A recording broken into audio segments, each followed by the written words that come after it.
Welcome to the Inc. Productivity Tip of the Day. Hey listeners, we're bringing you something special today. It's a podcast I think will be right up your alley. Tools and Weapons from Microsoft Vice Chair and President Brad Smith. Tools and Weapons looks at technology's impact on our changing world. And to celebrate 50 years of Microsoft, Brad is hosting exclusive conversations with the company's CEOs, where they share their take on the company's legacy and its AI-fueled future. So here's what we have. It's a clip where Bill Gates takes Brad back to the days when computing power was precious and explains why his and Paul Allen's idea about software was so revolutionary at the time. You can listen to the whole thing and tons of other great episodes by searching for Tools and Weapons with Brad Smith, wherever you get your podcasts. Enjoy, and we'll be back with a normal episode soon.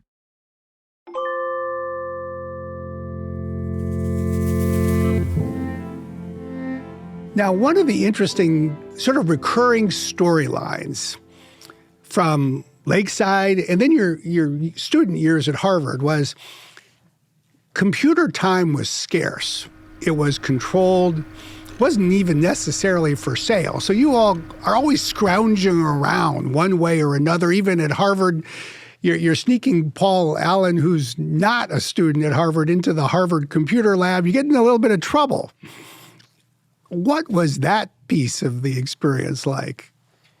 Yeah, it's hard to think now when you let your personal computer sit there idle. All those processing cycles. Back in my youth, hearing, some lab had a computer that wasn't being used from midnight to 3 a.m., I would get up and, try to get in there and get access. So we did anything because they were kind of expensive, but that's, what we needed computer time to try out our software development.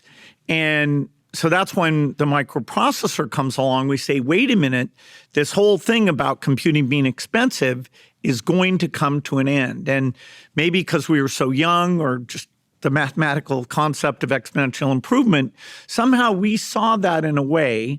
And Paul deserves credit because he was the one reading all the hardware and chip things and telling me that Moore's Law was doubling every 2 years. And I was the one who said, wait a minute, that's like the grains of sand on the chessboard. The numbers get very big very quickly. That's, and I literally use the word free computing, which will mean it'll be used millions of times more. And the only thing that will limit that is what kind of software is available to help you get jobs done. And that's where we thought we could come in.